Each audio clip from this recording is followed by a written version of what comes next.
എന്താ ചെയ്യാതെ പണികളൊക്കെ കഴിഞ്ഞാ? പണികളൊന്നും കഴിഞ്ഞില്ല മോനെ. കുട്ടികളെ ഒരു വിധണ്ട് സ്കൂളിലേക്ക് പറഞ്ഞയച്ചു. ഇനി ഒരു ലോഡ് തിരുമ്പാണ്ട്. അതന്നെയാണ് മാനെ ഇവിടുത്തെ അവസ്ഥ.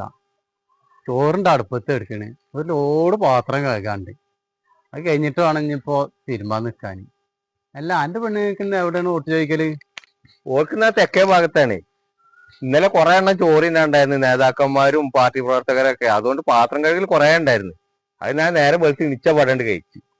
അന്റെ പെണ്ണുക്കുന്ന ഏത് ഭാഗത്താ? അവൾക്ക് എന്നാ പടിഞ്ഞാറ ഭാഗത്താണ്.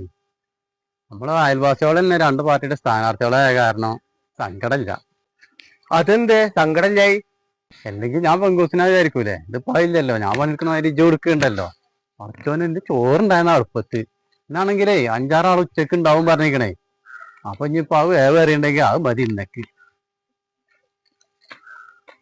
ഇങ്ങനെ പെണ്ണുങ്ങളെ പേടിച്ച് ജീവിക്കണ ഒരുത്തൻ ഓട്ടം ജയിച്ച എന്തേക്കാരം അവസ്ഥ പെടുത്തെ. പഠിച്ചോനെ, ഓളെ ഒരു 5-6 ചുരിദാർ സ്ഥിരണ്ടല്ലോ. ഇനി പെട്ടില്ലെങ്കിൽ അത് മതി.